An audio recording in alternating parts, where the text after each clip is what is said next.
Buenas tardes. Quería comentarles que hace poco terminé de leer un libro sobre la vida de George Washington, el patriota, padre de la patria de Estados Unidos. Los firmantes siempre del Acta de Independencia son llamados padre de la patria, y él firmó el Acta de Independencia en el año de 1776. Aprendí mucho. Yo estaba buscando información sobre las aficiones gastronómicas de George Washington, como lo hago siempre, con todo. Trato de saber cuáles son las preparaciones culinarias preferidas de las personas importantes, ¿no?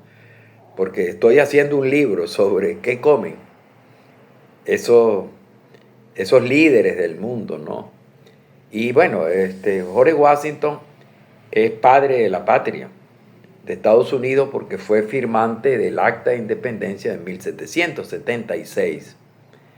George Washington, bueno, todo el mundo sabe que fue el primer presidente de Estados Unidos. Y, y fue presidente entre 1700...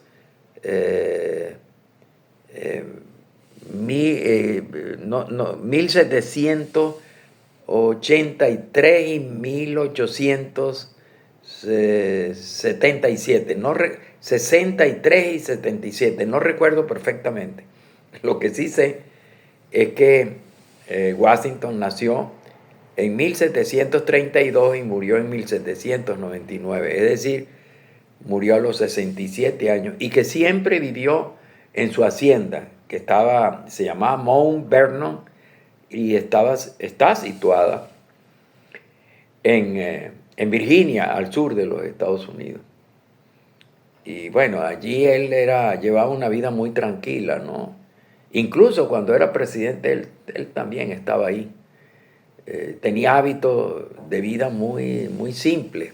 Se levantaba a las 7, desayunaba, levantaba a las 5:30, se desayunaba y inmediatamente salía a recorrer su hacienda. Su hacienda era una hacienda productora de tabaco y de otros productos, pero particularmente tabaco, que utilizaba mano de obra esclavizada, como era corriente en aquella época, ¿no?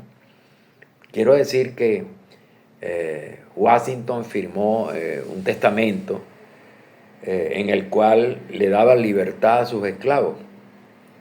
La esposa de Washington era Marta, que era una viuda que tenía 2 niñas cuando él se casó con ella, y Marta era una viuda inmensamente rica. Con la riqueza de ambos, también lo era Washington. Ellos lograron ampliar su hacienda hasta llegar a tener 13,000 hectáreas, una gran hacienda. Y tenían grandes plantaciones de tabaco. Bueno, la Marta era una persona muy enamorada de la cocina. Por ejemplo, ella preparaba jamón curado, hacía mermeladas, incluso escribió un libro de cocina, el libro de cocina de Martha Washington. Y bueno, yo decía que los hábitos de vida de Washington eran muy, muy sencillos. Se levantaba a las 5, desayunaba a las 7 y a las 7 se iba, como dicen ahora, se iba para la calle, se iba a recorrer la hacienda, ¿no? Y regresaba a almorzar a las 3 de la tarde. En ese tiempo no se le decía al almuerzo, sino que se le decía cena. Eso lo he conseguido en varios países, que era normal decirle cena. En Ecuador, por ejemplo, se le dice cena en vez de almuerzo. Y generalmente se comían 2 comidas fuertes y a veces se comía una en la otra antes de acostarse. Bueno, él era un hombre fuerte, medía casi 1,88 m, casi 1,90 m, era pelirrojo. Y bueno, y tenía una característica ya después de los 40 años, que era prácticamente era desdentado. Ahora, eso fue lo que a mí más me llamó la atención de su biografía, que una persona tan rica y que tuviera, no tuviera, diríamos, no hubiesen soluciones para las personas sin dientes de su época.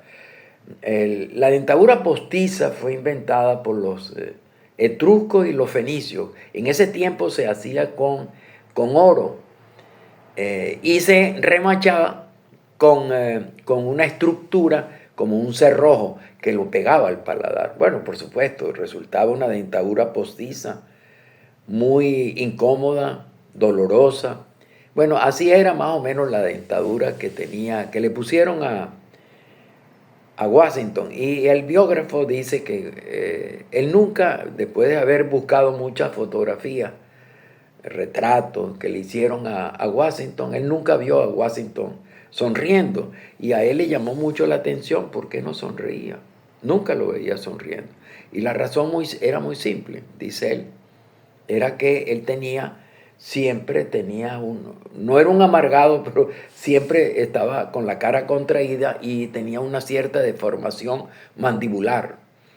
Y era porque él usaba una prótesis de oro donde tenía encajados dientes humanos que eran adquiridos, gente en vida, o que se los extraían a los cadáveres cuando estaban en buenas condiciones y los limpiaban, desinfectaban y se lo incrustaban a la base de oro, que en el caso ya de Washington ya no era de oro como en la antigüedad fenicia, egipcia, romana y griega, sino que lo hacían ahora de marfil, del cuerno del elefante.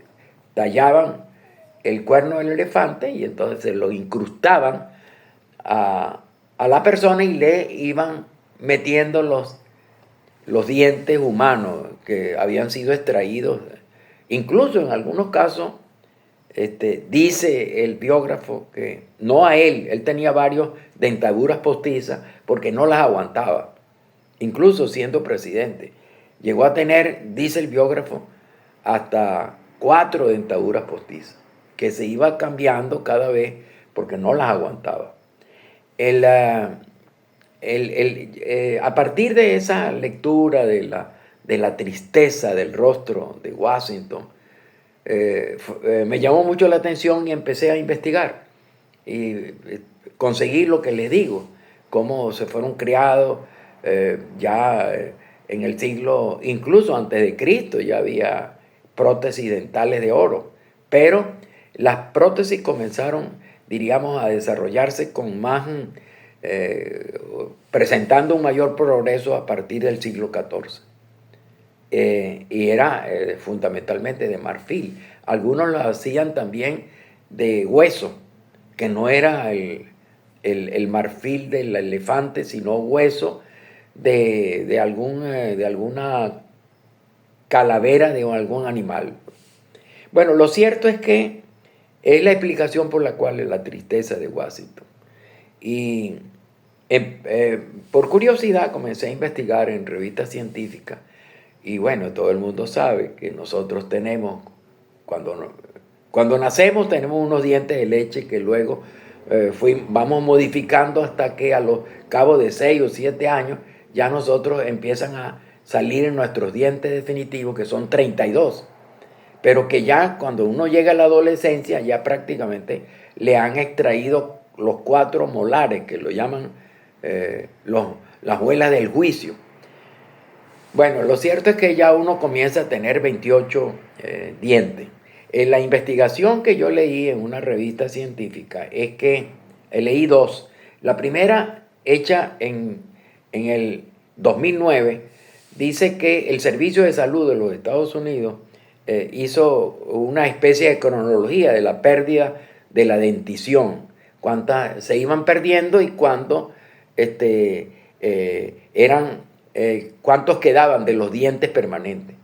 Lo cierto es que esa investigación dice que a partir de los 44 años ya hemos perdido en promedio, no nosotros, los estadounidenses han perdido 8 piezas dentales, el 25%. Y entonces, y así progresivamente van perdiendo hasta que cuando se llega a los 70 ya prácticamente ya no se tienen dientes propios, sino que son dientes de postizo. Por supuesto, la gente que tiene dinero se los hace muy bien y la gente que no tiene dinero se queda desdentada o se calza ahí unos dientes dolorosísimos que no puede casi masticar. Y esa es una de las razones también por la cual la gente de tercera edad o la dieta de la gente de tercera edad es una dieta constituida particularmente de alimentos blandos y la salud y el sistema inmunológico del anciano comienza a resentirse. Bueno, la otra investigación dice también que más o menos cerca de entre 64 y 70 años se ha perdido casi la totalidad de los dientes, ¿no? Entonces, bueno, para que ustedes vean que quiero decir varias cosas. Primero, que me interesa mucho, me gusta mucho leer biografía. La biografía de Washington es muy importante porque es el primer presidente de los Estados Unidos y él era un hombre apasionado por la gastronomía. Incluso él era muy buen comelón,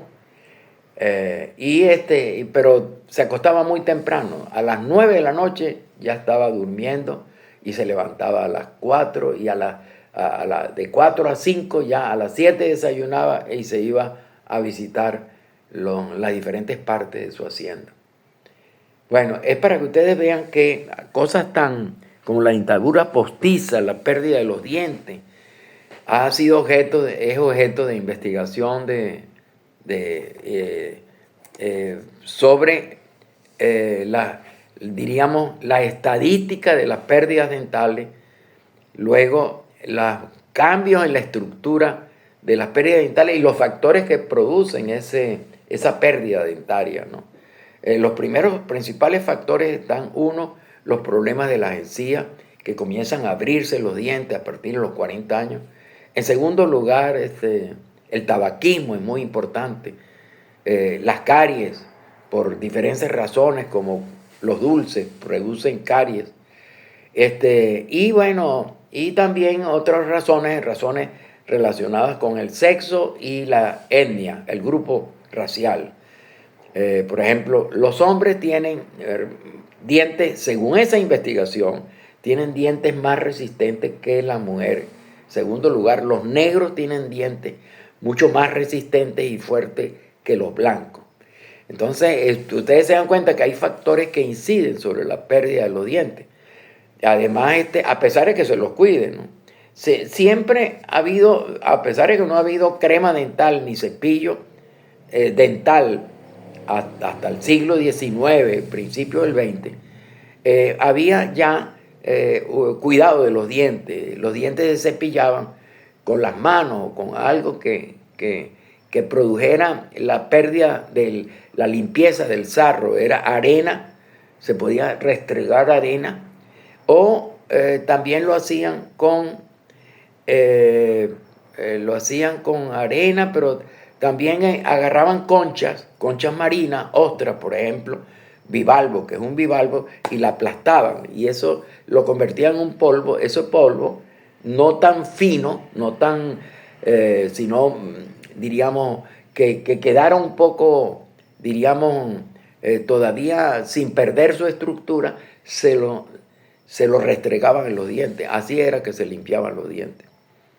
Bueno, pero ya ahora, por supuesto, ya hay adelantos en la odontología, en la prótesis y también en la limpieza de los dientes, ¿no?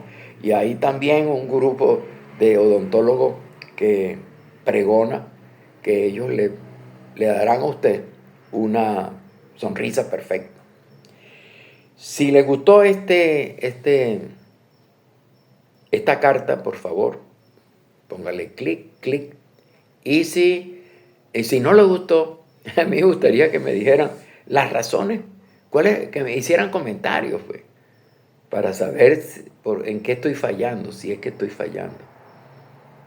Por supuesto, yo soy un crítico de mi propio trabajo. Yo después que yo hago esta charla, esta es una charla que se hace de manera espontánea.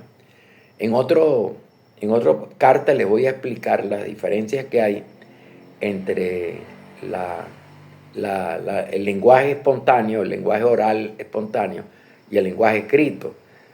Particularmente a mí no me gustan las personas que leen, me aburren. Entonces, por supuesto, yo trato de no ser como a mí no me gusta que los demás sean. Entonces, no leo, escasamente tengo un guión, por lo general no lo tengo, pero sí estudio, sí hay una búsqueda de información, que por supuesto escribo, y que en la medida que escribo, estableciendo cuáles son los puntos principales, yo aprendo también, aprendo, y se los comunico a ustedes, comparto el conocimiento con ustedes. Nos veremos entonces en la próxima carta de Cartay, esperando que les guste.